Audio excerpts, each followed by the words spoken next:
Close your eyes for a moment and imagine looking up at tonight's sky. Somewhere behind the clouds, there's a faint orange haze, a city, a highway, a gas station sign, a porch light left on by a neighbor who forgot to switch it off. Even out in the countryside, there's almost always some trace of humanity glowing on the horizon. We have grown so used to this that we've forgotten what true darkness feels like. Now imagine that same sky 800 years ago. No haze, no glow, no stray light bleeding up from a town 20 miles away. Just an ocean of stars pouring over a black, silent land, and somewhere on that land, a lone traveler, walking for a person living in the Middle Ages. Night was not simply the dark half of the day. It was a different world entirely, with its own laws, its own dangers, and its own strange beauty. If you were a peasant, a merchant, a soldier, or a messenger, and the sun went down while you were still on the road, you were not having an ordinary walk. You were crossing into territory that operated by different rules than the one you knew in daylight. This is the story of that other world, the world after sunset, when the paths you knew by heart in the afternoon became unfamiliar again. When a hillside that looked friendly at noon suddenly looked like it was hiding something. And when the only thing standing between you and the abyss of night was a small flame that might go out at any moment. We are going to walk that road together tonight. Not literally, you're safe, wherever you're listening from, but in our imagination, we're going to become that traveler. We'll feel the cold seep into our clothes, hear our own footsteps grow impossibly loud, and try to answer a question that sounds simple but really isn't. Could you have survived the night journey in the Middle Ages? Not would you have been brave enough. That's the easy version of the question. The real version is something else, and by the end of this journey, I think you'll understand why. Chapter 2. The roads that weren't roads. We tend to picture medieval roads as tidy stone paths lined with mile markers. The kind you see in period films, a hero riding confidently down a clean dirt track toward a castle on the hill. The reality, for most of Europe, was far messier. Outside of a handful of surviving Roman roads, and even those were crumbling in many places by the High Middle Ages, most routes were simply the accumulated memory of thousands of feet, hooves and cartwheels pressing the same general direction into the earth over generations. They shifted with the seasons. A path that was firm and easy in July could become an impassable trench of mud in November. Streams overflowed their banks and swallowed sections of the route entirely. Fallen trees blocked the way for weeks until someone bothered to clear them. There were no engineers grading the surface, no drainage ditches maintained by a road authority, no signs warning of a washout ahead. During the day, a traveler could see all of this coming. A stretch of standing water glinting in the sun, a felled trunk lying across the track, a soft patch of ground darker than the rest, all visible from a distance, all things you could plan around out at night. None of that existed until you were already in it. Picture yourself on such a path after dark. You can see perhaps 3 or 4 steps ahead, if you're lucky and the moon is out. To your right, there might be a shallow ditch, or there might be a drop of several feet into a stream. You genuinely don't know which until your foot finds out for you. To your left, the ground could be solid, or it could be the beginning of a bog that will suck the shoe right off your foot. Somewhere ahead, that same fallen tree that was visible from 50 yards away in daylight is now a black shape that appears in front of you with almost no warning at all. Every single step demanded attention. Not a general awareness, but a specific, deliberate kind of care. The sort of concentration your body simply cannot sustain for hours on end. This is one of the least appreciated truths about medieval night travel. It wasn't dramatic and thrilling the whole way through. It was exhausting in a very particular, low-grade, relentless way, because the ground itself had become an opponent that required your full attention at all times. This is exactly why travelers organize their entire day around one goal, reaching some kind of shelter before the sun disappeared. The inn, the monastery guest house, the walled town, even a friendly farmer's barn. These weren't chosen for comfort. They were chosen because the alternative was gambling with a landscape that had quietly turned hostile the moment the light left it. Chapter 3. Fire. And the price of being seen if you did have to move after dark. Your first thought, quite reasonably, would be to bring some kind of light, a torch, a lantern, a simple oil lamp. Surely that solves the problem. Not quite. A torch in the Middle Ages was nothing like the beam of a modern flashlight, where a cheap plastic flashlight today can throw a usable beam 30 or 40 meters down a dark trail. A burning torch illuminated a small flickering bubble around the person holding it, often no more than a few paces in any direction. Beyond that circle, the world didn't become dim. It became blacker than it would have looked without the torch at all, because your eyes had adjusted to the light source and lost whatever night vision they'd built up. And torches were temperamental things. Wind could snuff them out or whip the flames sideways dangerously close to your hand and clothing. Rain made them sputter and die within minutes. They consumed fuel constantly, meaning a long journey required carrying extra material or stopping periodically to prepare a fresh one, itself a vulnerable, time-consuming task in unfamiliar territory. A lantern with a small oil reservoir and a shield of horn or thin glass was more reliable against wind and rain, but it was heavier, more expensive, and still only bought you a modest circle of visibility. Then there was the deeper problem, the one that made every experienced traveler think twice before lighting anything at all. A flame doesn't just help you see, it announces you. Someone standing in genuine darkness, watching from a hillside or the tree line, might miss a silent figure walking past at 100 paces. They will not miss a torch. Fire is one of the most attention-grabbing signals the human eye can register in total darkness, which is exactly why it works so well as a warning beacon, and exactly why it makes such a poor traveler companion if you have any reason at all to avoid notice. So, a night journey wasn't simply the dark versus the light. It was a constant negotiation between two competing needs: seeing enough to survive the road, and staying hidden enough to survive the people who might also be using that road. Merchants carrying valuable goods, messengers with sensitive information, anyone traveling through territory where the local politics were uncertain, all of them had to weigh, at every hour, whether the safety of light was worth the vulnerability of being visible. Some travelers solved this by traveling in tight, disciplined groups where a shielded lantern could be passed close between a few trusted people, its light kept low and cupped. Others chose no light at all, trusting their memory of the route and the dim assistance of the moon, accepting slower, clumsier progress in exchange for staying invisible. Neither option was comfortable. Both required nerve. Chapter 4 walls, straw, and the value of a locked door given everything we've just described. It's easy to understand why reaching an inn before dark wasn't a matter of comfort. It was a matter of basic risk management. Today, we think of hotels as a small luxury, a place to relax after a day of sightseeing. A medieval inn served a completely different function. Its walls didn't need to be particularly strong. They didn't need to keep out a determined army. They only needed to be strong enough to separate inside, among other people, behind the door from outside, alone, in the unknown. That distinction alone was worth an enormous amount to a traveler. In inns, if we're honest, were rarely pleasant by our standards. Rooms were often shared by strangers who had never met before that evening.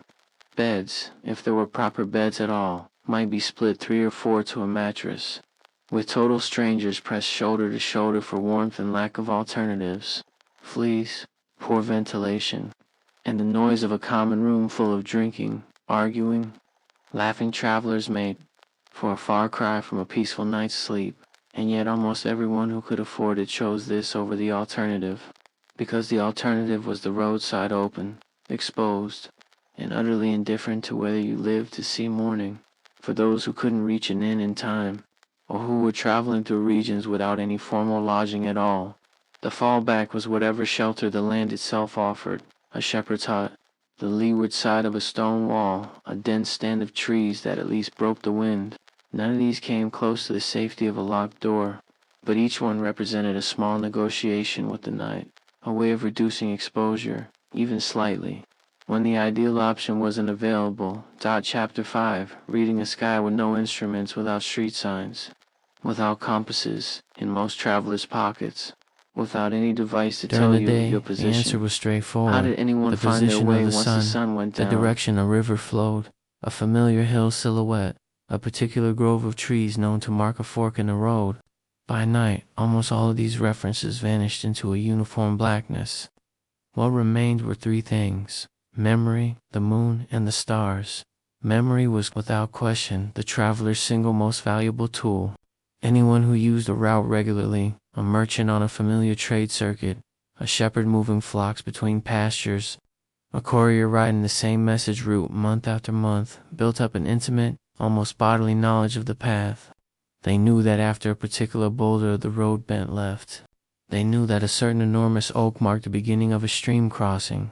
They knew, essentially, by feel and repetition, long before they could actually see any of these landmarks in the dark.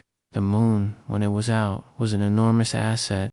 A traveler didn't need it to illuminate every branch and stone, just enough to give the general shape of the path, the outline of the tree line, the silver ribbon of a river in the distance. It's no surprise that many merchants deliberately timed important journeys to coincide with the full moon, when travel became noticeably less punishing. But clouds could take all of that away in an instant. A thick overcast sky could plunge the countryside into a darkness so complete that many modern city dwellers have simply never experienced its equivalent, the genuine, hand in front of your face kind of black. In those conditions, the wisest travelers didn't push forward. They stopped. They waited. Because in the Middle Ages, getting lost wasn't a minor inconvenience solved by a smartphone map a few minutes later. It could mean hours, or even days, of lost time, and in the worst cases, it could mean not making it out of the wilderness at all. Chapter 6. When the mind feels in the dark, here's something worth pausing on. The medieval understanding of the world was not the same as ours. Today, when we hear a strange sound in the woods, most of us reach for a rational explanation almost automatically. A fox, a branch settling, the wind catching a loose shutter. We have centuries of scientific framework sitting quietly behind our instinctive reactions. Even if we've never studied a page of biology, a person in the Middle Ages didn't have that same automatic buffer. Their world was saturated with folklore, local legend, religious belief, and half-remembered stories passed down through generations. A dark forest wasn't just a collection of trees. For many people, it was genuinely a place where something other than ordinary animals might be waiting. A strange noise on a lonely road at night wasn't obviously just an owl. It might be exactly that. Or it might be something the local stories had warned about for as long as anyone could. Remember that this matters because the human mind, in the absence of clear information, doesn't simply shrug and move on. It fills gaps. And darkness is one of the most powerful gap generators there is. Strip away visual information and the brain starts assembling shapes out of shadows, assigning intention to random sounds, building entire narratives out of almost nothing. Today, someone who has spent a long stretch of time alone will often describe hearing sounds that weren't quite there, or misreading a shadow as something moving. In the medieval world, this experience was far more common, simply because solitary night travel was far more common, and the cultural backdrop made every unexplained sound feel like it might mean something. None of this is to say every fear was irrational nonsense that we can now laugh at from a safe distance. Some of what made night travel frightening was entirely, concretely real, which brings us to the next part of the story. Chapter 7. The other travelers on the road ask most people what worried medieval travelers most at night, and they'll guess wolves, or ghosts, or something equally dramatic. But if you read through the surviving accounts, complaints, and warnings left behind by actual medieval travelers, a different answer keeps surfacing again and again. Other people, trade routes, carried money. Merchants moving goods between towns carried coin, valuable cloth, spices, and other portable wealth, precisely the kind of cargo that made them targets. In quieter, more remote stretches of road, bandit groups could operate with relative impunity, because there simply wasn't the reach of law enforcement we take for granted today. And darkness, inconveniently, favored the attacker far more than the defender. An ambush was easier to set up, and an escape afterward was easier to pull off, when nobody could see clearly enough to identify or pursue you. This is exactly why wealthier travelers tried, wherever possible, to move in groups. A group of 6 or 8 people, even without professional guards, presented a meaningfully greater deterrent than a lone figure, both because there was strength in numbers if trouble did arrive, and because bandits, like most opportunists throughout history, preferred easy targets over difficult ones. But here's the genuinely fascinating twist. Sometimes darkness was the safer option, not the dangerous one. In periods of war, political upheaval, or local unrest. Being visible during the day could be far riskier than being hidden at night. A traveler moving through contested territory, or someone trying to avoid drawing attention from a hostile local lord, might deliberately choose to move under cover of darkness, precisely because it offered concealment that daylight could never provide.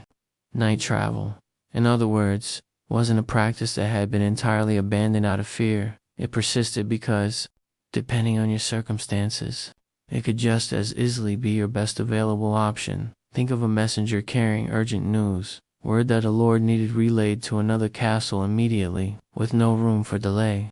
Waiting for morning simply wasn't an option. That messenger swung into the saddle and rode straight into the dark, and underneath the romantic image of a lone rider galloping beneath the stars was a genuinely difficult physical and mental task. Horses, remember, could see somewhat better than humans in low light, but they were far from limitless either. On uneven terrain, one wrong step could send horse and rider both crashing down, injuring either or both. Experienced riders had no choice but to slow their pace considerably, which meant that even urgent night journeys covered noticeably less ground than the same hours would have covered in daylight. Chapter 8. When hearing replaces sight, there is a peculiar sensory shift that happens to almost anyone who spends real time moving through darkness, and medieval travelers described it again and again in their own words. Sound becomes enormous. This isn't just a matter of things being quieter and therefore more noticeable by contrast, although that's part of it. It's also a genuine shift in how the brain allocates attention. When vision is limited, the mind compensates by leaning much more heavily on hearing. A twig snapping somewhere in the distance, an owl's call, a sudden shift in the direction of the wind through the branches. All of these registered with far more weight and immediacy than they would have during a noisy, visually rich, daytime walk. And distances became difficult to judge by sound alone. A dog barking from a farm a mile away could sound like it was standing right behind you. A person approaching from what felt like a great distance could suddenly be almost within arm's reach within a matter of minutes. Because sound in the still night air behaves in ways that are genuinely disorienting to interpret without visual confirmation. As the hours stretched on, this sensory reshuffling did something else too. It slowly turned the physical act of walking into something closer to a mental endurance test. Time itself began to feel unreliable. Minutes stretched. A landmark that looked not far now from a distance could seem to stay exactly as far away, no matter how long you walked toward. Travelers frequently described a bizarre sensation that the road itself seemed to be lengthening beneath their feet, not because it actually was, but because a mind starved of its usual visual anchors loses its normal sense of pace and progress. Chapter 9. Bridges, water, and the sound. You can't see certain features of the landscape carried a particular reputation among night travelers, and bridges were near the top of the list. A river crossing that seemed perfectly unremarkable in daylight could feel completely different after dark. Wooden bridges, in particular, produced their own unsettling soundscape at night. Wind moving through the gaps between planks created low moans and whistles. Old timber joints creaked and groaned in ways that carried strangely across open water.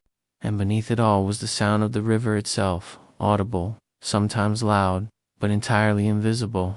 Hearing rushing water without being able to see its surface, its speed, or its depth put many travelers on edge in a way that's hard to fully appreciate today.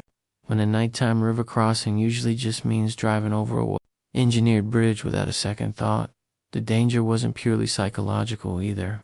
A genuine misstep on a narrow or damaged crossing could be fatal.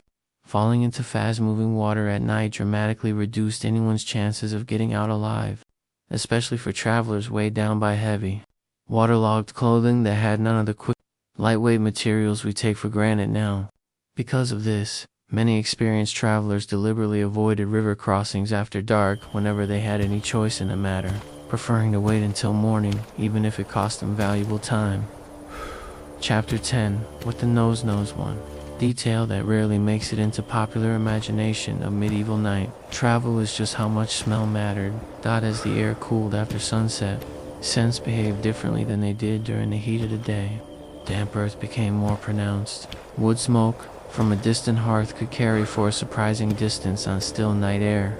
The smell of livestock, of a barn, of a nearby settlement, often reached the traveler's nose well before any visual sign of habitation came into view. Experienced travelers actually learned to read this information almost unconsciously, long before they could make out the silhouette of a roofline or the shape of a village. The particular blend of smoke, animals, and human activity told them they were getting close to somewhere inhabited. It was, in its own way, a form of navigation nearly as valuable as sight, one that modern travelers, cocooned in sealed cars and climate-controlled buildings, have almost entirely lost the ability to use.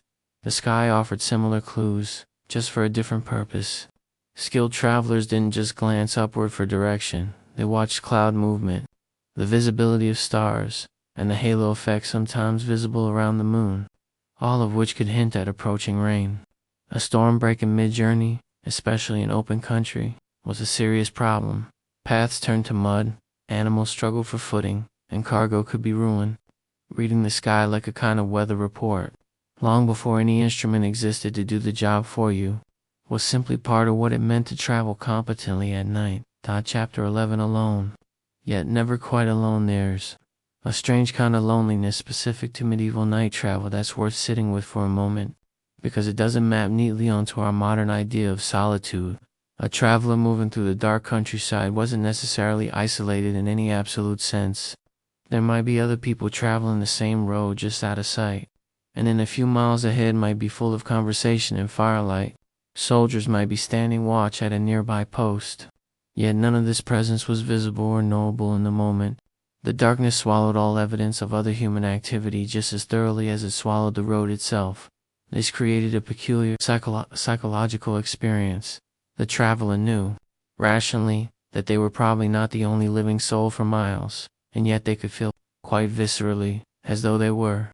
It's an experience that's genuinely difficult to replicate today, in a world saturated with constant connectivity. We carry phones. We have instant access to other people's voices and locations. Even hiking deep into remote wilderness today, most of us still know, on some level, that help is a satellite signal away. The medieval traveler had no such reassurance. The road ahead disappeared into blackness a few steps out, and the road behind vanished just as completely, as though the past and future had both been erased and only the traveler's own footsteps remained. Real. Chapter 12. Feet, food, and the unglamorous truth of endurance. Here's a detail that almost never appears in the dramatic retellings of medieval journeys, and yet it shaped nearly every real one: hunger and sore feet. A long night journey often took longer than anticipated. Distances that seemed manageable when the traveler set out could stretch on far past the expected arrival time, especially if the road turned out to be worse than remembered, or a detour became necessary. For a solitary traveler, this wasn't a minor annoyance. It could tip over into a genuine survival concern, because there were no shops, no roadside stalls, no all-night establishments of any kind. Whatever food you carried when you left was, quite literally, all the food you were going to have until you reached your destination. Provisions had to be chosen carefully.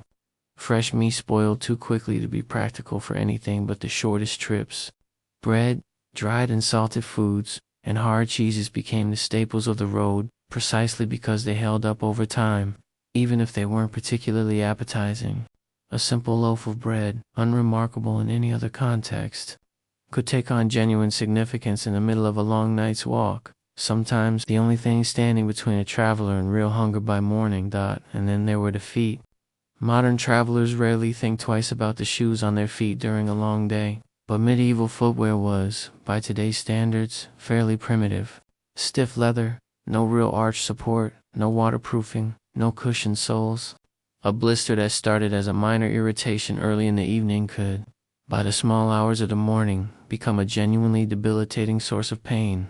Rain-soaked boots made things dramatically worse, forcing travelers to walk for hours in cold, wet leather that rubbed and chafed. With every step, it says something important about the reality of these journeys that so many surviving traveler accounts spend more time complaining about blisters than about bandits. The true weight of daily life, then as now, tends to come not from the dramatic dangers but from the accumulation of small, relentless discomforts. Chapter 13. Seasons, fog, and the shifting rules of the night. Not every night was the same, and the differences mattered enormously to anyone planning a journey. Summer nights, with their long stretches of daylight before sunset, gave travelers a natural advantage. More hours of usable light meant less need to actually walk in true darkness at all. Winter reversed this completely. In many parts of Europe, darkness could descend by mid-afternoon, and travelers had to plan their entire schedule around daylight rather than distance. The relevant question wasn't how many kilometers to the next town, it was can we reach it before the light goes. Fog deserved its own special caution. A foggy night effectively created a second, denser layer of darkness on top of the first. Even with a bright moon overhead, fog could reduce visibility to almost nothing, erasing familiar landmarks and blurring the very edges of the path. It also distorted sound in strange ways. Some noises seemed to travel much farther than usual, while others vanished entirely, muffled into nothing. Experienced travelers treated foggy nights with real respect, often choosing to wait rather than risk becoming disoriented in conditions that could swallow even a well-known route.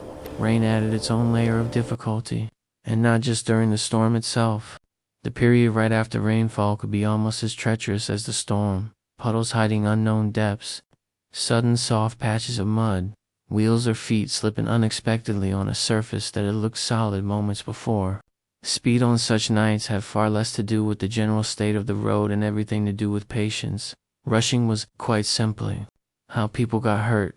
Chapter 14. The Night Economy. Goods, gossip, and news on the move. It's easy to imagine medieval roads as empty and abandoned once the sun went down, but that's not quite accurate. Night travel, uncomfortable as it was, remained a genuine part of how the medieval economy functioned. Goods didn't simply stop moving because darkness had fallen. Merchants transporting salt, cloth, iron, wine, or grain sometimes had every reason to keep going through the night. A delivery deadline, a market opening the next morning, or simply the practical benefit that pack animals often handled. The cooler night air better than the punishing heat of a summer afternoon. In hot climates and seasons, some traders deliberately preferred to move goods after dark for exactly this reason. Their animals could carry heavier loads more comfortably when the temperature dropped, and it wasn't only goods that moved along these roads. Information did too. In a world without printing presses, telegraphs, or any instant means of communication, news traveled at the speed of a human being on foot or horseback. A weary traveler arriving at an inn late at night wasn't just another paying guest. They were often the very first source of information the local community had about events happening elsewhere. Word of a battle, a change in leadership, a new tax, an outbreak of illness in a neighboring region, all of it arrived, quite literally, through the mouth of whoever walked through the door next. Some inns functioned as much as informal information hubs as they did as places to sleep, with locals gathering specifically to hear whatever news the night's travelers happened to be carrying. This turned certain travelers' messengers, regular traders, and other road-frequent professionals into something like a living communications network, one built entirely out of individual journeys made, night after night, across a landscape that offered no other way to move a message. Chapter 15. Boredom. Thought, and the mind left to wander. For all the danger and drama we've discussed, it's worth being honest about something else. A great many medieval nights on the road were simply uneventful. No bandits appeared. No one got lost. No storm broke. Nothing happened at all except walking hour after hour, at more or less the same pace, through more or less the same darkness. And this uneventfulness created its own distinct challenge, one that modern life has made it surprisingly hard to relate to. Profound, unbroken boredom, with nothing to distract from your own thoughts. Today, our minds are almost never left entirely alone. Screens, notifications, music, and an endless stream of content fill nearly every idle moment we have.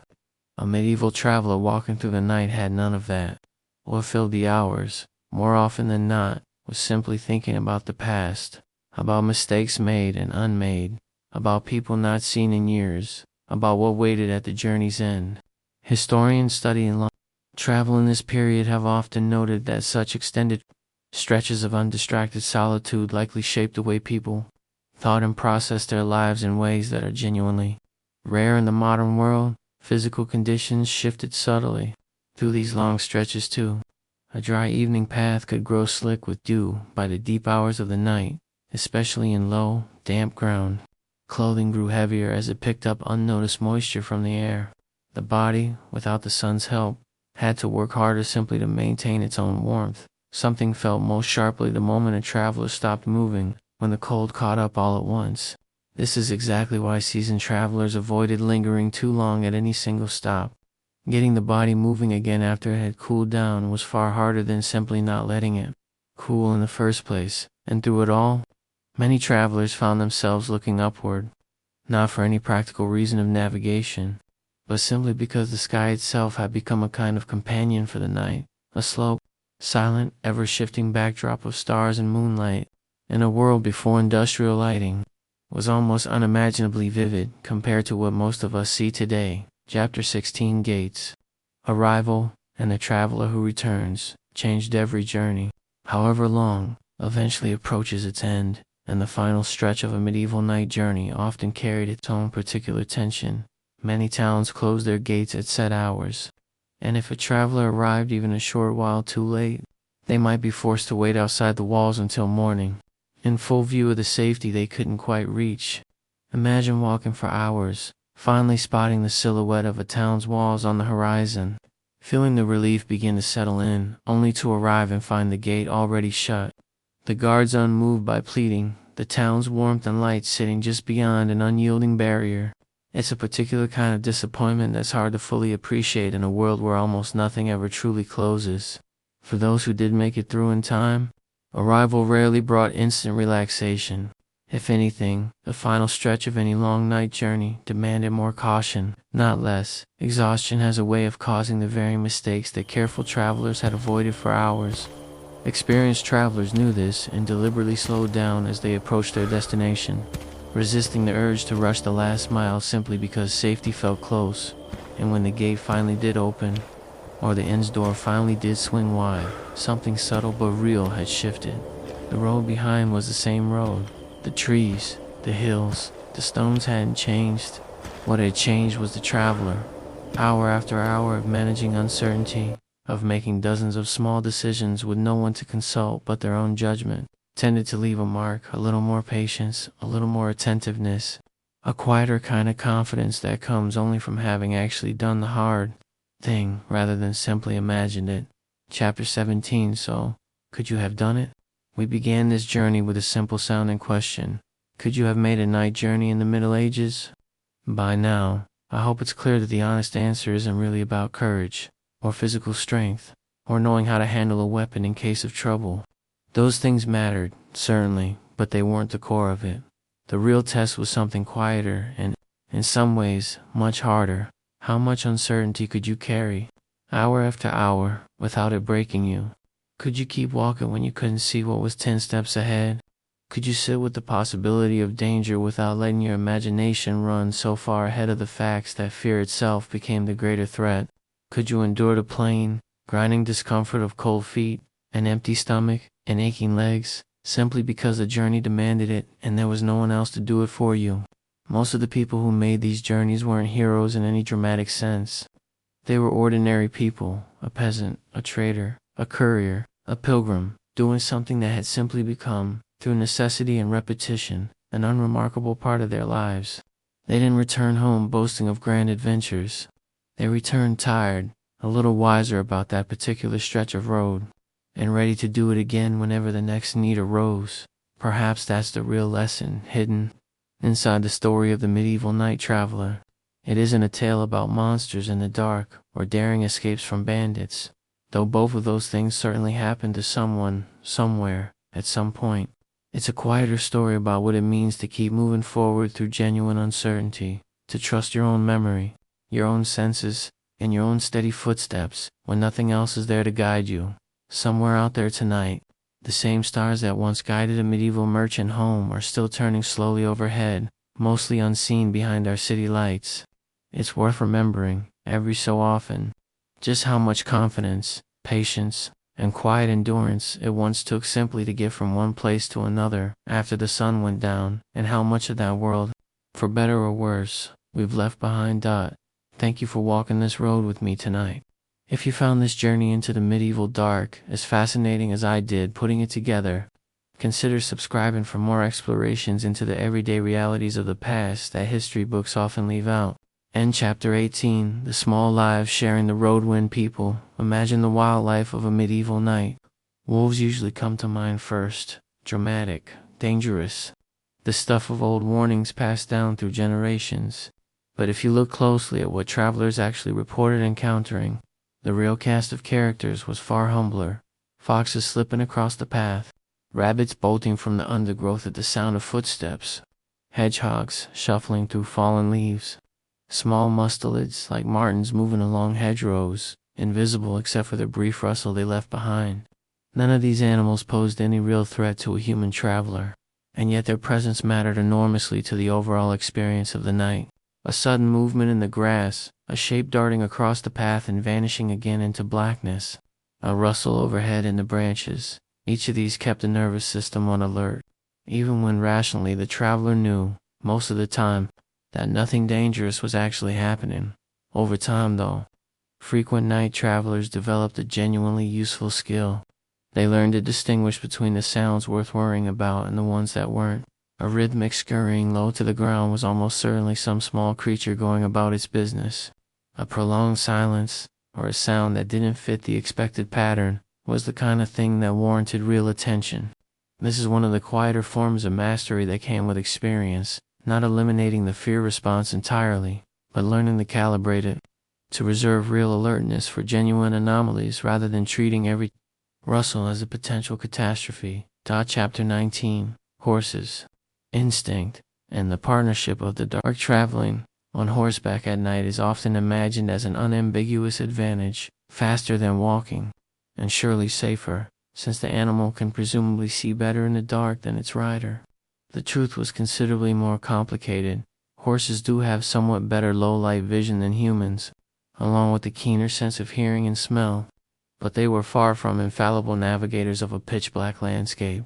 A long night of travel wore on a horse, just as it wore on a person. Fatigue dulled its footing, made it more prone to stumbling on uneven or hidden ground, and could provoke unpredictable reactions to sudden sounds or unfamiliar shapes in the darkness. Some horses, in fact, proved considerably more anxious at night than others, startling at distant noises that wouldn't have registered at all during the day. This meant an experienced rider had to divide their attention constantly, not only tracking the condition of the road and their own alertness, but reading the animal beneath them as well. A sudden hesitation, a flick of the ears, a shifting gait, could all be early signals that something on the road ahead deserved a closer look before pressing forward. And yet, over years of shared travel along the same routes, a fascinating trust could develop between rider and horse. Experienced travelers who used the same mount for long stretches of time often reported that in certain conditions, heavy fog, a stretch of trail where the path itself had become genuinely unclear, the horse's instincts proved more reliable than the rider's own judgment. Letting the reins go slightly slack and trusting the animal's sense of the ground sometimes led to better outcomes than the rider trying to force a route through conditions they could barely perceive themselves. This kind of partnership, built purely through repetition and shared experience, became one of the quieter but genuinely valuable tools available to those who spent much of their working lives on the road after dark. Chapter 20, Bells in the Dark. Picture yourself well past midnight, moving quietly along a country road when somewhere in the distance a bell begins to toll. Not an alarm, not a warning of danger, just a bell, ringing out into the night air from somewhere you can't quite place out in the medieval world. Sound like this carried real information, in an era with no other reliable way of communicating across distance after dark. That bell might be marking the hours of prayer at a nearby monastery, where monks maintained a rigid schedule of nighttime devotions, regardless of the hour. It might be a village church marking the passage of the night for anyone awake to hear it. It might even be signaling something more practical, like a change of watch atop a nearby town's walls, for travelers, without any timekeeping device of their own, which was most travelers. Since portable clocks were rare and expensive, these sounds became an informal, distributed clock, one maintained collectively by the communities scattered across the landscape, rather than carried individually by any single person. A traveler who knew the local customs could often estimate roughly how much of the night remained simply by counting which bells they'd already heard and comparing it to which ones typically rang. And when it's worth remembering, too, that the countryside at night wasn't actually asleep in the way we might assume. Bakers were up preparing dew long before dawn so that fresh bread would be ready when the town woke. Fishermen in coastal regions often departed before first light to make the most of the tides. Guards stood their posts on town walls through every hour of darkness. Certain religious communities maintained round-the-clock schedules of prayer that meant someone, somewhere nearby, was very much awake no matter what hour a traveler happened to pass through. Night, in other words, wasn't an empty pause in human activity, it was simply a different shift, running on its own separate rhythm alongside the one most people associate with daytime life. Chapter 21, Reading a Stranger by Voice Alone. Of the more subtle skills a regular night traveler developed was the ability to assess a stranger almost entirely through sound. Imagine walking along a narrow path late at night and hearing footsteps approaching from the opposite direction. You can't yet make out a face, a build, or even much of a silhouette, just the rhythm and pace of someone else's steps drawing closer through the dark. In situations like this, both parties would often instinctively pause, listening carefully, trying to gauge the other's intentions before committing to move any closer. Voice became an especially important tool once the two parties were close enough to speak, precisely because facial expressions, normally such a rich source of social information, were essentially unavailable. Tone, pace, and word choice had to carry all of the weight that a face and posture would normally share in a daylight encounter. Was the voice calm, or edged with tension, measured, or strangely rushed? Did it carry the easy confidence of someone secure in their surroundings, or something warier and more guarded?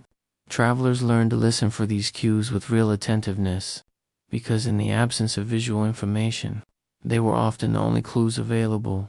This dynamic also explains why encounters between strangers on a dark road tended to be shorter and more cautious than similar meetings in daylight. There was no casual small talk born of idle curiosity. Exchanges were often brief, purposeful, and carefully measured, each party gathering just enough information to decide whether the other represented a risk, then moving on as quickly as courtesy and safety both allowed. Chapter 22, Crossing Invisible Borders. Here as a detail that's easy to overlook but mattered enormously to real medieval travelers. Political boundaries weren't marked with signs, fences, or checkpoints the way modern borders are, and yet they were very real. And crossing one could change everything about a traveler's situation. A river crossed, a certain hill passed, and suddenly a traveler found themselves under the jurisdiction of an entirely different lord, with different taxes, different rules, and potentially a very different attitude toward strangers passing through at night. In some regions, local authorities took a dim view of unfamiliar travelers moving after dark, treating it as inherently suspicious behavior worth investigating. In others, the local rules were more relaxed, or the political situation simply calmer, making passage far less fraught. Experienced travelers, particularly those who made their living on the road, didn't just memorize the physical route between 2 points. They carried a kind of informal political map in their heads as well, tracking which stretches of a journey passed through friendlier territory and which required extra caution. This layer of knowledge, invisible to anyone just looking at the landscape itself, could matter just as much as knowing where the good water crossings were or which stretch of path turned to mud in the rain. Chapter 23, A Night in the Life. The peasant's errand. Let's step away from general description for a moment and follow one imagined but entirely plausible night, stitched together from the kinds of details we've already discussed, to see how all these separate pieces actually combined in a single lived experience. Our traveler is a farmer, call him Aldrich, who has just learned that his elderly mother, living in the next village over, has fallen seriously ill. There is no question of waiting until morning. He sets out immediately, a small sack of bread and hard cheese slung over one shoulder, a simple wooden staff in hand, more for balance on uneven ground than for any real defense. The first hour is manageable, and there's still a faint residue of daylight in the sky, enough to make out the general shape of the path he's walked 100 times before. He knows this stretch by heart, past the old mill, along the tree line, across the low wooden footbridge that always groans under any weight. By the second hour, true darkness has settled in, and everything changes. The mill, so familiar in daylight, is now just a denser black shape against a slightly less black sky. Aldrich slows his pace without quite deciding to his feet, without conscious instruction, begin testing the ground more carefully before committing his weight. He can hear the stream to his right long before he can see it, the water louder somehow in the darkness than it ever seemed during the day. He reaches the footbridge and pauses. He knows this bridge. He's crossed it 1,000 times. And yet, standing at its edge, in the dark, hearing the water rushing invisibly beneath the planks, hearing the wood creak under a shift of his own weight, he feels a flicker of hesitation he wouldn't have felt in daylight. He crosses anyway, carefully, one measured step at a time, and lets out a breath he didn't realize he'd been holding once solid ground is beneath his feet again. An hour later, a sound stops him cold, a sharp crack somewhere off to his left, in the trees. He freezes, listening. Nothing follows. Probably a branch settling, or some small animal moving through the underbrush.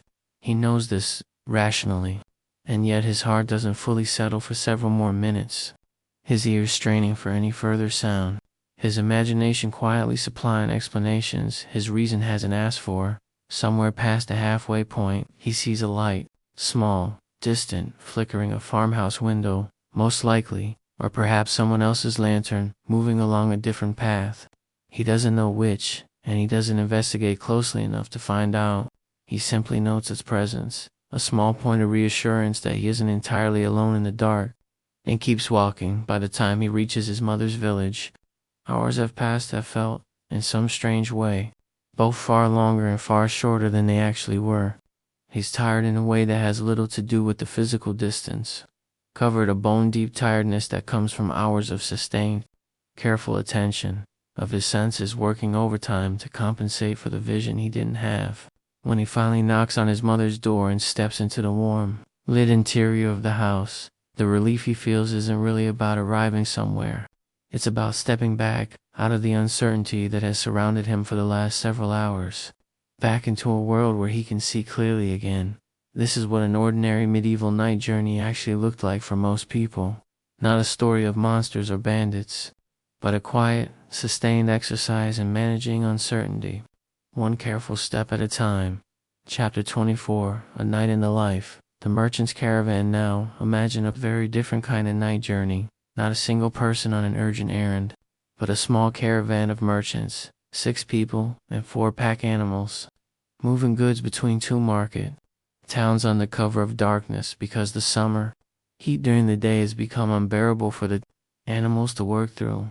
This journey looks and feels entirely different from Aldrich's solitary walk.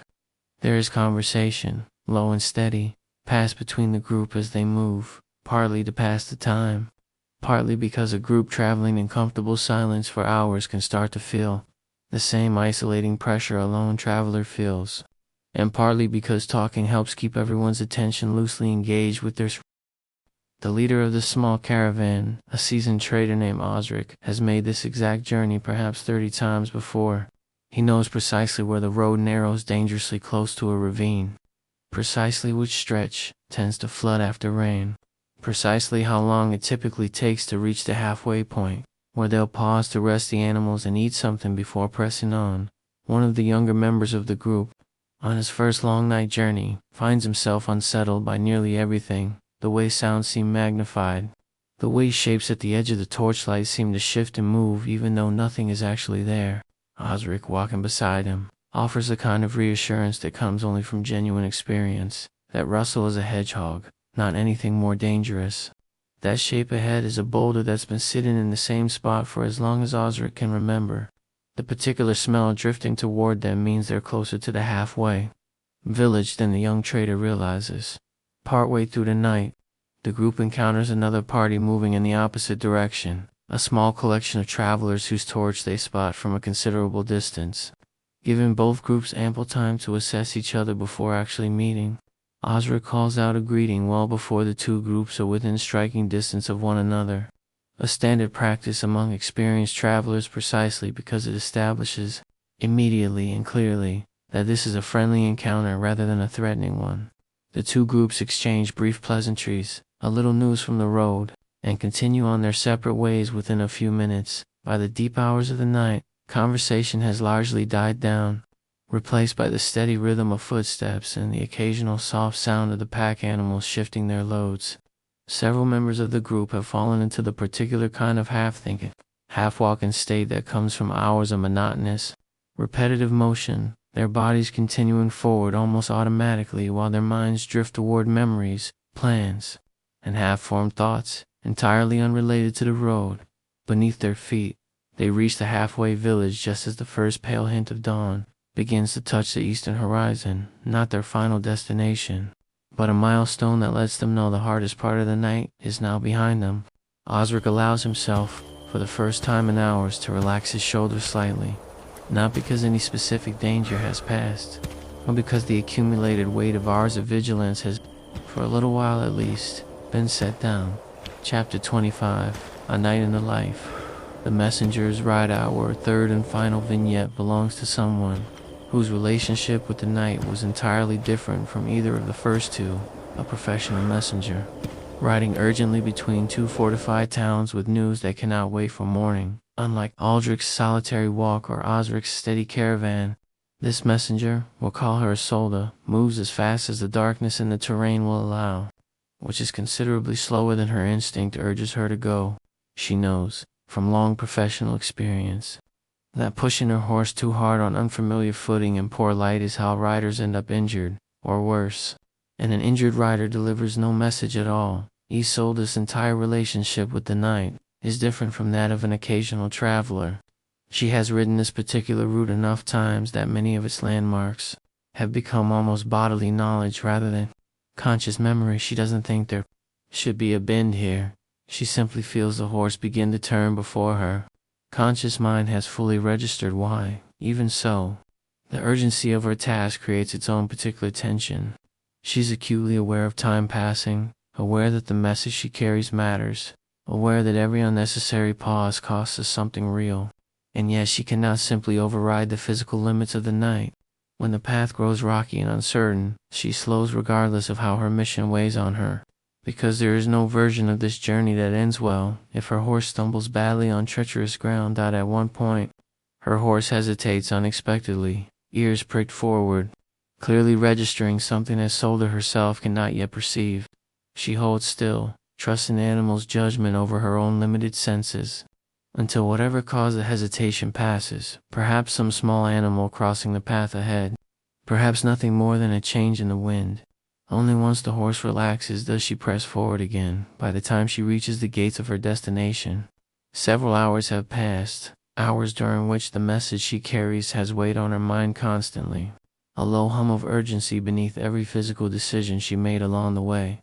She reaches the gate to find it, fortunately, still open, the guards recognizing her by both her uniform and, just as importantly in the dark, the particular cadence of her voice calling out identification from a distance, before she's close enough to be clearly seen. Her message delivered, Isolde finally allows herself to feel the accumulated exhaustion of the ride, not just physical tiredness, but the particular mental fatigue that comes from hours of sustained urgency, layered on top of the ordinary demands of night travel.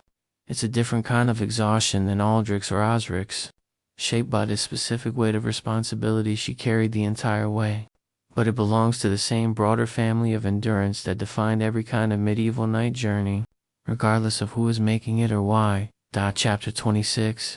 When minutes stop meaning anything. We touched earlier on how sound and distance became difficult to judge in the dark, but time itself deserves its own closer look, because the distortion travelers experienced there was, in many ways, even stranger. Today, most of us carry an almost constant awareness of time.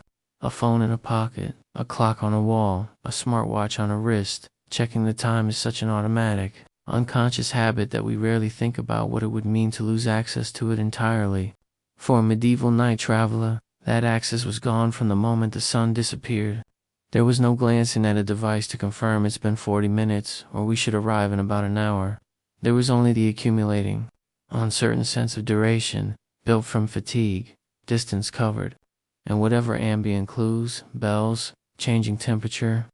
The position of the moon happened to be available.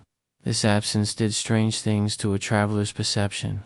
Many surviving accounts describe a sense that the later hours of a night journey seemed to stretch on disproportionately, as though the final stretch of any journey took longer, subjectively, than the earlier distance covered in exactly the same amount of real time. Part of this was almost certainly fatigue. A tired mind processes time differently than a fresh one, and hours of sustained concentration have a way of blurring together into an undifferentiated stretch of effort. Part of it was also the simple absence of visual progress markers. During the day, a traveler can watch a distant landmark grow gradually larger, providing constant, reassuring evidence of progress.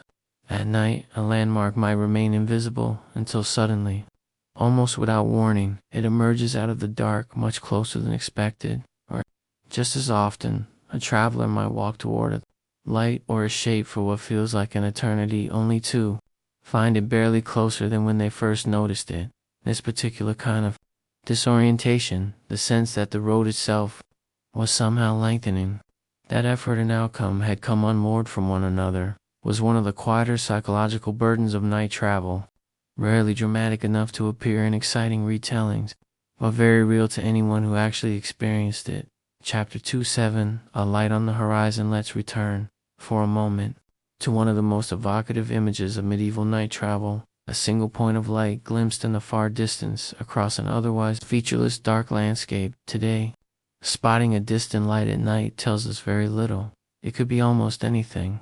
And in any case, we could simply check a map on our phone to know exactly what it represents before we ever got close. For a medieval traveler, that same distant light carried genuine mystery, and figuring out what it meant required real judgment. It might be a farmhouse, its occupants entirely unaware that anyone was watching from a distant hillside. It might be a small village, its scattered lights offering the promise of shelter, food, and company after hours of solitary walking. It might be a wayside inn, exactly the kind of refuge a tired traveler hoped to find.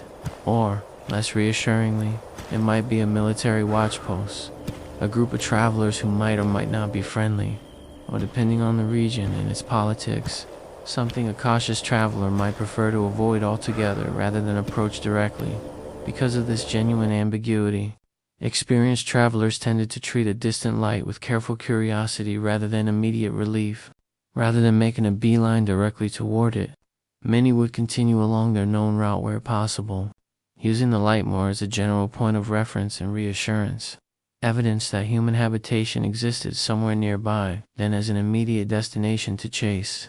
Only if the light lay along or very near their intended path would they actually approach it, and even then, often with a degree of caution proportional to how unfamiliar the region was. This dynamic reveals something important about how medieval travelers related to their environment. Every piece of sensory information, a light, a sound, a smell had to be actively interpreted, weighed, and cross-referenced against whatever other knowledge the traveler carried, whether that was memory of the route, awareness of local politics, or simple general caution. Nothing could simply be taken at face value the way we might casually glance at a lit window today and think nothing further of it. Chapter 28, Winter's Long, Shadowy. Touched briefly on the seasonal differences that shaped night travel, but it's worth dwelling on winter a little longer, because the challenges it introduced went well beyond simply more hours of darkness. Cold itself was a serious, constant adversary during any winter night journey. Without the sun to provide even indirect warmth, and without modern insulated clothing, the body had to work considerably harder simply to maintain a safe internal temperature. Movement helped generate warmth, which is part of why experienced winter travelers avoided long pauses. Stopping for too long allowed the cold to creep in, and restarting movement afterward, with stiffened muscles and a body that had begun to lose heat, was noticeably harder than simply maintaining a steady pace throughout. Frost and ice added their own dangers to already treacherous footing. A path that was merely uneven in autumn could become genuinely hazardous in winter, with patches of ice hidden beneath a thin dusting of snow, invisible until a traveler's foot slipped out from under them. Rivers and streams that might have been easily forded in warmer months could freeze partially, creating a deceptive surface that looked solid but couldn't reliably bear weight, a serious hazard for anyone unfamiliar with a particular crossing's specific conditions. And the days themselves conspired against travelers in northern regions especially, where winter daylight hours could shrink dramatically. A journey that comfortably fit within daylight hours in June might, by December, require several additional hours of travel in complete darkness, simply because the sun set so much earlier and rose so much later. This forced travelers to recalculate their plans constantly through the winter months, thinking not in terms of distance alone but in terms of how much usable daylight a given day actually offered, and adjusting departure times, rest stops, and expected arrivals accordingly. Despite all of this, winter travel didn't stop. Trade continued. Messages still needed delivering. Family emergencies didn't wait for warmer weather. Winter simply demanded a different, more careful calculus from anyone who needed to move between two places when the nights had grown long and merciless. Chapter 29, Stories. Passed hand to hand one of the more overlooked cultural functions of long distance, night travel was its role in spreading stories, news, and folklore across considerable distances. Well before anything like organized mass communication existed, when groups of travelers moved together through long stretches of darkness, merchants, pilgrims, or any other collection of people making a shared journey, conversation became one of the primary tools for managing both the boredom and the underlying tension of the trip. And what filled those conversations wasn't idle chatter alone. It was, very often, stories, legends about ancient rulers, half-remembered accounts of distant battles, rumors of strange creatures supposedly seen in far-off forests or coastlines, local ghost stories tied to particular landmarks along particular roads. Historians studying the spread of folklore across medieval Europe have often pointed to exactly this kind of travel as one of the key mechanisms by which stories crossed regional boundaries. A tale told in one village might be picked up by a passing merchant, retold with small variations to a group of fellow travelers on a different road entirely, and eventually surface in a completely different region, subtly transformed by each retelling along the way. In this sense, the travelers moving through the dark countryside weren't just carrying goods and urgent news, they were carrying culture itself, one long night's conversation at a time. This also explains why certain individual roads and stretches of countryside developed their own specific reputations over time, sometimes lasting for generations. A particular path might become known among regular travelers as unusually fast but risky in wet weather. Another stretch might carry a persistent local reputation for strange sightings or unsettling sounds, a reputation passed down through storytelling long after anyone could recall exactly how or why it began. Children growing up in a village might hear warnings about a certain forest path years before they ever had reason to travel it themselves, the road itself acquiring something like a personality or a character purely through the accumulated weight of stories told about it. Chapter 30. The countless small decisions. If there's one thread that ties together everything we've discussed tonight, it's this. Medieval night travel wasn't defined by a single dramatic danger that a traveler either survived or didn't. It was defined by an enormous accumulation of small decisions, made continuously, hour after hour, almost none of which felt significant in the moment. Should I take this narrower path or the wider one just visible off to the side? Should I rest here for a few minutes or push on while my legs are still willing? Should I move toward that distant light or maintain my distance and stay on my known route? Should I call out to the approaching stranger or stay quiet and let them pass? None of these questions, taken individually, seem like the stuff of high drama, and yet, taken together, hundreds of such small judgments determined whether a given night's journey unfolded smoothly or went badly. Wrong. This is precisely why the travelers who handled these journeys most successfully weren't necessarily the strongest or the boldest. They were the ones who had learned, through repetition and hard experience, to read their environment with real precision, to distinguish a genuinely concerning sound from an ordinary one, to judge their own body's remaining reserves accurately, to know when caution was warranted and when it was simply excessive worry getting in the way of reasonable progress. Their skill wasn't dramatic, it was cumulative, quiet, and built almost entirely through first-hand experience that no amount of second-hand advice could fully substitute for. Chapter 31. Pilgrims. Under the stars, among all the different kinds of travelers who found themselves on the road after dark, Pilgrims occupied a particularly interesting position, because for them, night travel wasn't always simply an unfortunate necessity. Sometimes, it was woven directly into the spiritual meaning of the journey itself. Long pilgrimages, some stretching across entire regions or even countries, inevitably involved nights spent on unfamiliar roads, often among strangers who had never met before, setting out together and might never see each other again after arriving at their shared destination. For many pilgrims, the hardship of the road, including its nights, wasn't simply an obstacle to be endured, but something closer to a meaningful part of the experience, a physical trial that mirrored the spiritual effort of the pilgrimage itself. This didn't make the practical challenges any less real. Pilgrims faced the same uncertain footing, the same exhausting vigilance, the same hunger and blistered feet as any other traveler. But the framework through which they understood these hardships was often different. A grueling night spent pushing through darkness and fatigue could be interpreted not merely as bad luck or poor planning, but as a genuine test of faith and endurance, one worth enduring precisely because it was difficult. Groups of pilgrims, traveling together, developed their own particular rhythms for managing long nights on the road. Prayers recited aloud served a dual purpose: spiritual devotion, certainly, but also, quite practically, a way of maintaining group cohesion and morale through the hardest stretches of a journey, giving tired travelers something rhythmic and familiar to focus on beyond the sheer discomfort of their circumstances. Shared hardship, in this context, became something that bound strangers together rather than simply something to be individually endured. It's worth noting, too, that many of the busiest pilgrimage routes eventually developed relatively well-established networks of shelter, precisely because the volume of travelers moving along them created demand for exactly the kind of protection an ordinary less-traveled road might lack.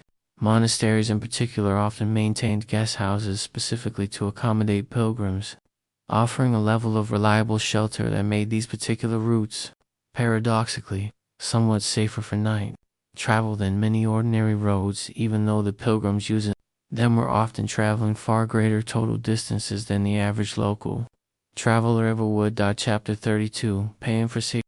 Every traveler faced the risks of the night entirely alone and unaided.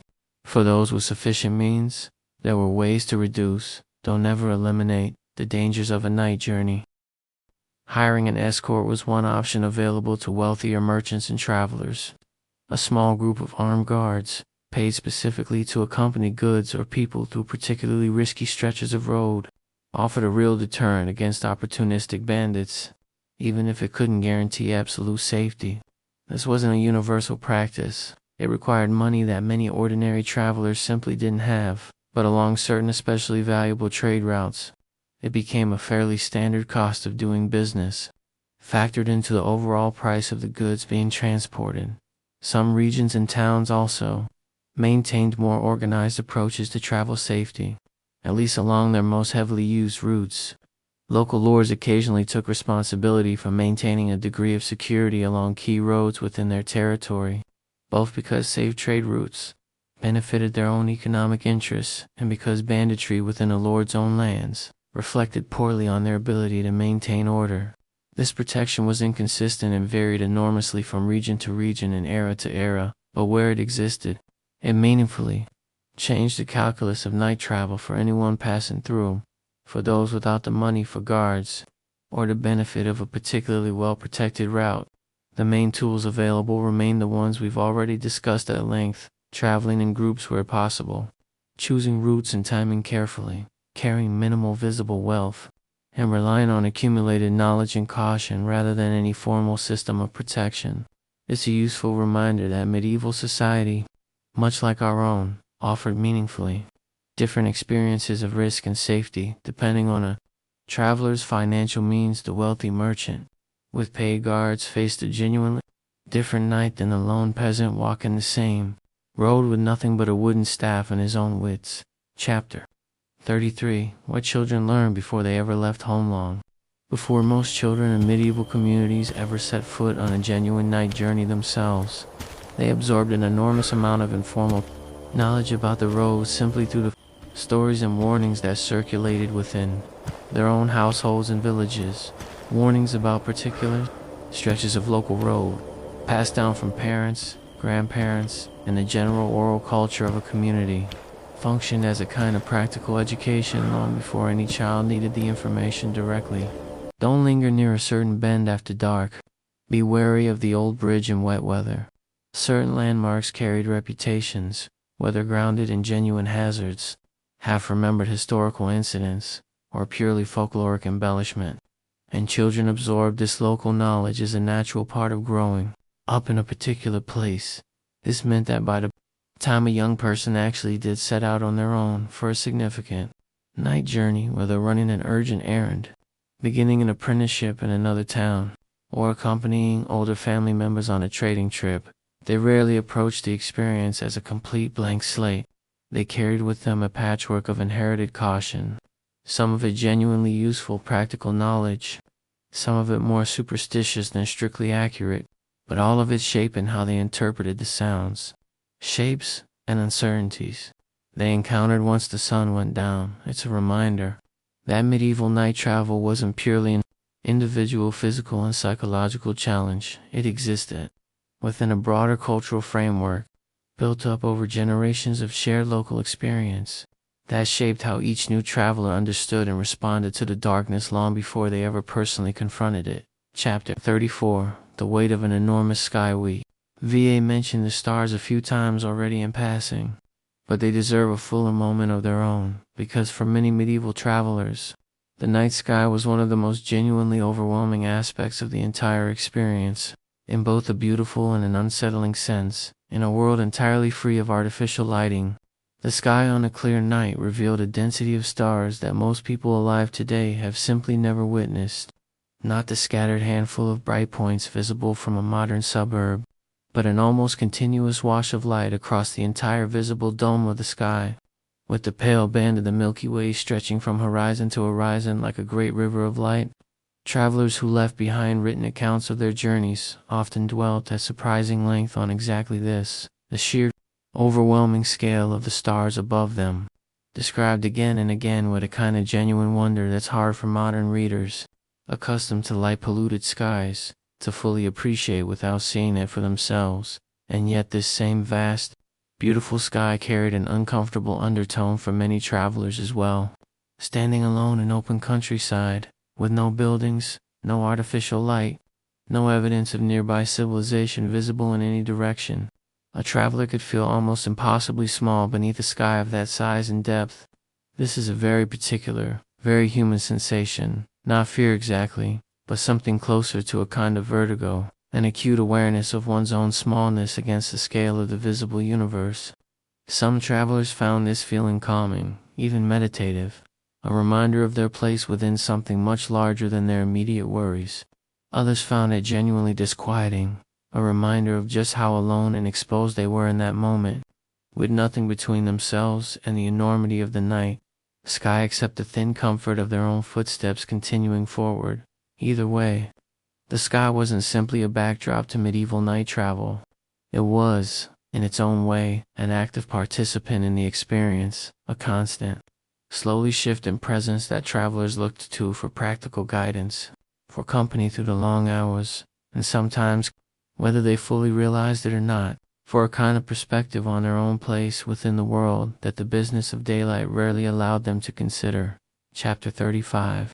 Echoes we still recognize. It's worth pausing, before we close, to notice how many pieces of this centuries-old experience still echo, faintly, in situations we ourselves might recognize.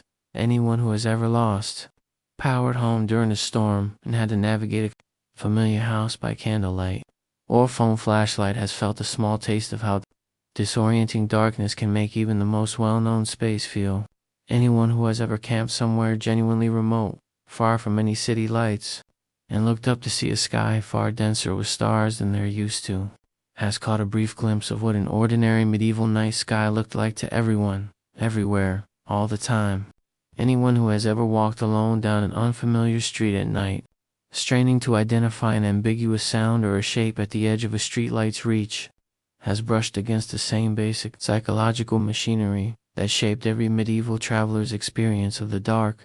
The difference, of course, is one of degree and duration. Our modern encounters with genuine darkness tend to be brief, occasional and reversible. We know the power will come back on. We know our phone has a flashlight and a map. We know help is a phone call away if something goes wrong. The medieval traveler had none of these safety nets. Their experience of uncertainty in the dark wasn't a brief interruption to an otherwise well-lit, well-connected life. It was simply what night meant, full stop. For as long as the sun remained below the horizon, night after night, for their entire lives. This is, in some ways, the most useful way to understand the true difficulty of medieval night travel, not as some dramatic, exotic hardship entirely disconnected from our own experience, but as an intensified, prolonged, unbroken version of small moments of disorientation that most of us have actually felt ourselves, at least in passing. The medieval traveler simply had to sustain that feeling and function competently within it, for hours at a stretch, night after night, without any of the reassurances we take entirely for granted today. Chapter 3:6. Closing reflections. The road behind. The road ahead. We've walked a long road together tonight, through mud and fog, past inns and bridges, alongside merchants and messengers and worried farmers hurrying towards sick relatives. We've talked about torches that betrayed their carriers as icily as they lit the way, about horses whose instincts sometimes proved wiser than their riders, about bells tolling out an informal clock across a sleeping but not quite sleeping countryside, and about the particular, specific exhaustion of a mind straining to fill in gaps that its eyes simply couldn't cover anymore. If there's a single idea worth carrying away from all of this, it might be this: the people who lived through these journeys, night after night, weren't fundamentally different from us. They didn't possess some special immunity to fear, some unusual tolerance for danger that modern people have simply lost. What they had, instead, was practice, an enormous, cumulative, hard-won familiarity with exactly the kind of uncertainty that most of us today rarely have to sit with. For more than a few uncomfortable minutes at a time, they learned to listen more carefully because they had to. They learned to trust their own memory and judgment because there was often nothing else available to trust. They learned that fear, while a natural and even useful response to genuine unknowns, could not be allowed to fully take over, because a traveler paralyzed by fear accomplishes nothing except standing still in the dark, no closer to safety than before. Perhaps the real answer to our opening question, could you have made it? Could you have survived the genuine medieval night journey? Isn't really about some special quality you either possess or don't. It's about whether you could have learned, the way they did, gradually and through repeated necessity, to keep moving forward through genuine uncertainty. Most of us, if we're honest, probably could have. Not comfortably, and not without real fear along the way. But the ordinary people who made these journeys throughout the Middle Ages weren't extraordinary heroes. They were simply people who needed to get somewhere, who had no better option than to walk into the dark and trust their own 2 feet, one careful step at a time, until the sky finally began to lighten again in the east. Somewhere, on some forgotten stretch of road, that same sky is still turning tonight, largely unseen behind our modern glow, the same stars, the same slow drift of the moon, the same silence waiting just beyond the edge of our streetlights. It's a strange kind of comfort, knowing that a version of that ancient darkness is still out there, patient and unchanged, whenever we care to look for it. Thank you again for spending this time with me. If this exploration of the medieval night resonated with you, I genuinely appreciate a like, a comment with your own thoughts, and a subscription for more deep dives into the overlooked, everyday realities of the past. Until next time, stay curious, and maybe, every once in a while, step outside after dark and look up. End of script. Chapter 37. Local Guides and Borrowed. Knowledge. Not every traveler moving through the dark knew their route by heart, and this created a genuine niche for a particular kind of specialist, the local guide. Someone hired specifically for their intimate knowledge of a stretch of countryside a traveler didn't know well enough to navigate confidently alone. For merchants moving through unfamiliar territory, or travelers crossing into a region beyond their usual range, hiring a local guide for a single night's passage could make an enormous practical difference. Someone who had grown up along a particular stretch of road, who had walked it hundreds of times in every season, in every condition, carried exactly the kind of ground level, accumulated knowledge that no map or verbal directions could fully substitute for. They knew which fork looked deceptively similar to the correct path but led somewhere entirely different. They knew which apparently solid patch of ground routinely turned to hidden mud after even light rain. They knew where the ford across a particular stream was reliably shallow, and where just a short distance away, the same stream dropped off unexpectedly deep. This arrangement wasn't without its own risks. Of course, trusting a stranger to guide you through unfamiliar territory, especially at night, required a degree of faith that not every traveler was comfortable extending. Reputation mattered enormously in this line of work. A guide known within a region for reliability and honesty could build a genuine, if modest, livelihood escorting travelers through difficult stretches of terrain, while a guide who proved careless, or worse, dishonest, would quickly find their services no longer in demand. Interestingly, this kind of borrowed local knowledge extended beyond formally hired guides. Innkeepers along well-traveled routes often became informal sources of route information as well, since their position naturally exposed them to a constant stream of travelers passing through, each carrying their own scraps of updated knowledge about current road conditions further along the route.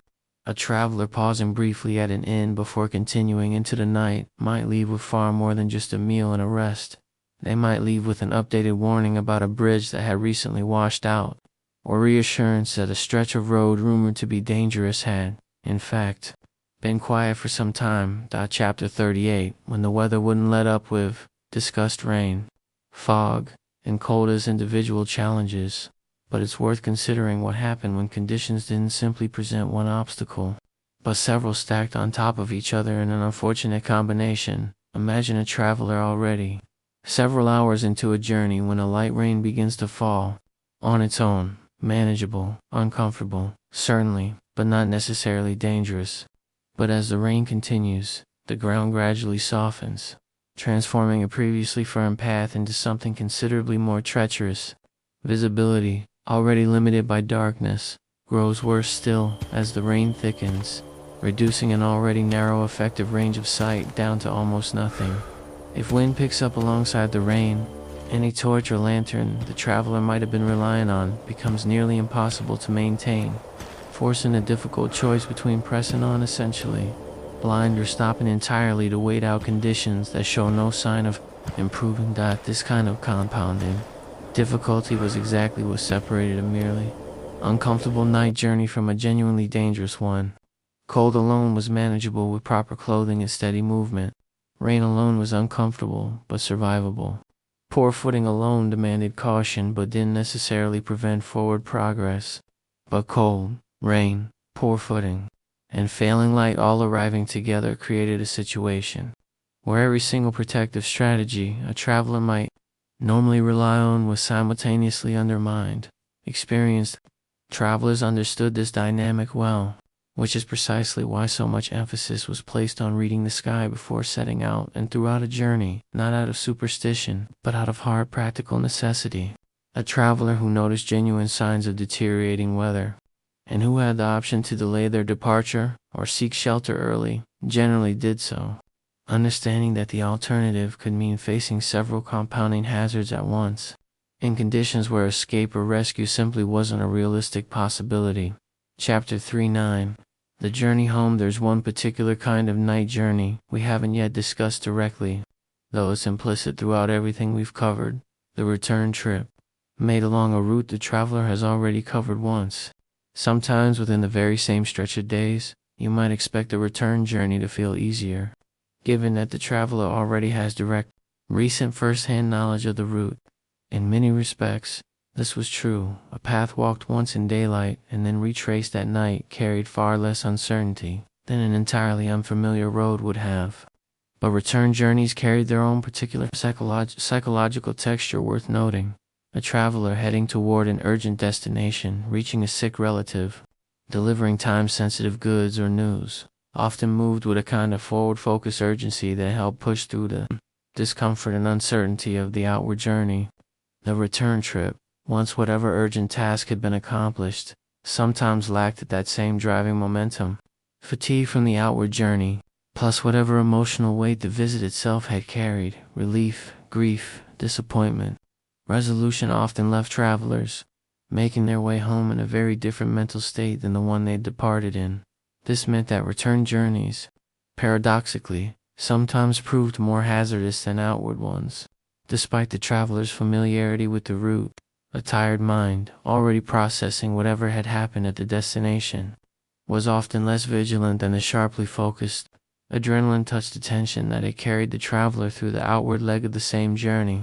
Experienced travelers were often aware of this risk and consciously tried to guard against it, reminding themselves that familiarity with a route was no substitute for genuine attentiveness, and that the final stretch of any journey, outward or homeward, deserved exactly the same careful respect as the first. Chapter 40.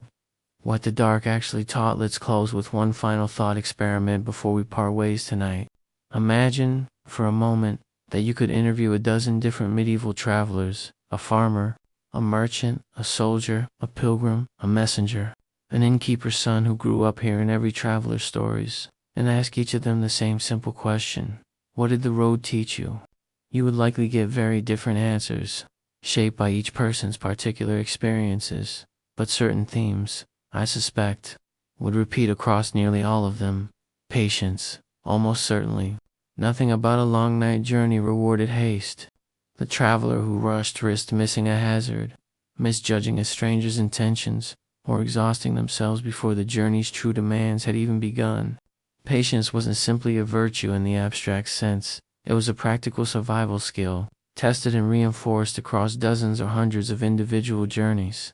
Attentiveness, not the anxious, jumpy hyper-awareness of someone new to the experience, startling at every sound, but a calmer, more discriminating kind of attention, the ability to notice what actually mattered among a constant stream of ambiguous sensory information, and to let the rest simply pass without demanding a full emotional response, and perhaps, above all, a particular kind of trust, not blind optimism, but an earned confidence in one's own accumulated judgment, built specifically through the experience of having faced uncertainty before and come through it intact.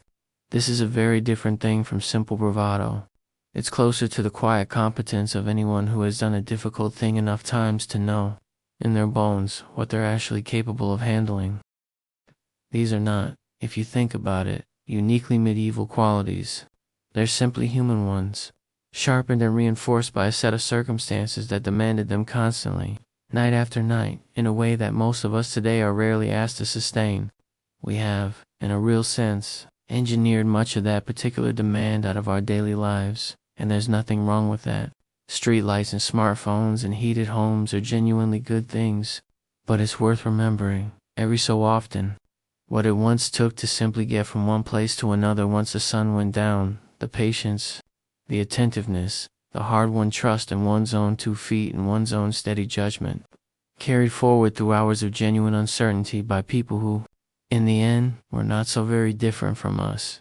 And with that, our journey through the medieval dark comes to its close. I hope it gave you a genuine feel for a world that has almost entirely vanished from living memory, a world where every night was, in its own quiet way, its own small adventure. Whether anyone involved ever thought to call it that at the time, if you enjoyed this exploration, please consider liking the video, leaving a comment about what struck you most, and subscribing for more journeys into the everyday, overlooked corners of history. Thank you for staying with me all the way to the end, and until next time, take care, and don't be afraid of a little darkness now and then.